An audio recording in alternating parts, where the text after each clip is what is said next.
আসসালামু আলাইকুম everyone, welcome back to my channel baking and cooking art.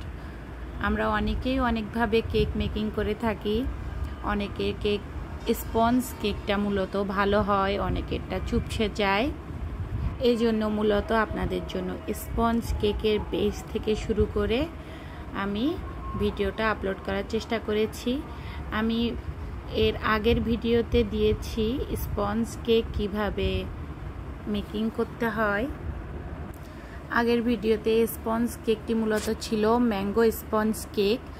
আজ mango sponge কেকের ভেতরে ফিলিং কিভাবে রেডি করলাম এবং বাটার ক্রিম কিভাবে রেডি করলাম সেই রেসিপি নিয়ে এসেছি।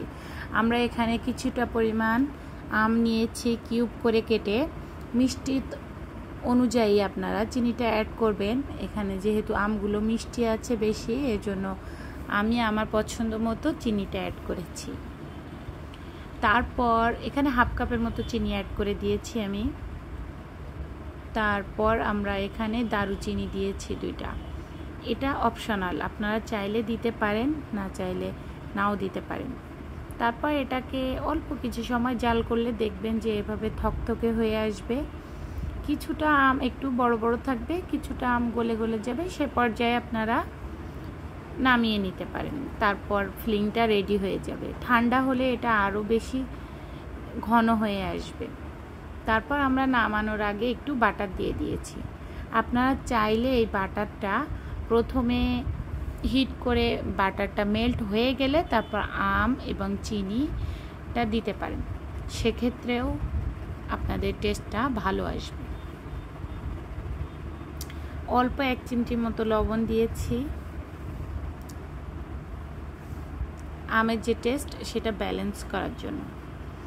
তারপর আমাদের ফিলিংটা রেডি হয়ে গেলে আমরা যে সুইস মেরাং বাটার ক্রিমটা তৈরি করব সেটার জন্য 2টা ডিম নিয়ে নিয়েছি। ডিমের কুসুম দুটোকে আলাদা করে নিব এবং যে নিচে একটা পাতিল নিয়েছি, অল্প কিছুটা পরিমাণ পানি দিয়েছি। দেওয়ার পরে আমরা, যেহেতু এটা স্টিলের বোল, সেহেতু এটা খুব দ্রুত গরম হবে, এজন্য অনবরত নাড়তে হবে। এখানে আমরা হাফ কাপ পরিমাণ চিনি অ্যাড করেছি। যেহেতু 2টা ডিম, প্রতি ডিমের জন্য 1/4 কাপ করে চিনি দিলে হয়ে যাবে, পারফেক্ট একটা মিষ্টি আসবে। তারপরেও যদি আপনারা একটু বেশি পরিমাণে মিষ্টি খেতে চান একটু বেশি দিতে পারেন। তারপর 1 চিমটি একটু কম লবণ দিয়ে দিয়েছি।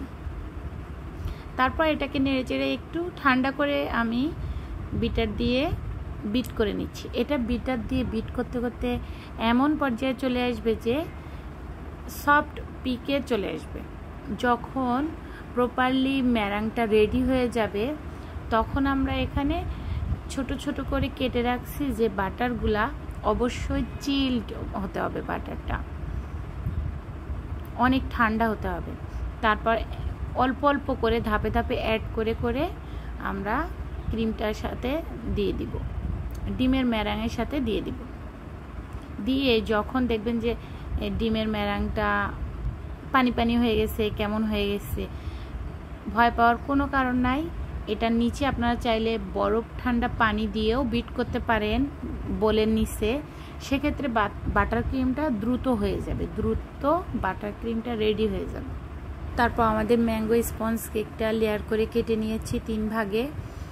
তারপর প্রতিটা লেয়ারে প্রথমে সুগার সিরাপ আপনারা টেস্ট অনুযায়ী দিবেন, কারণ এতে যেহেতু কেকে মিষ্টতা আছে, ক্রিমে মিষ্টতা আছে, আমে মিষ্টতা আছে, এজন্য একটু আপনাদের পরিমাণ মতো দিয়ে দিবেন।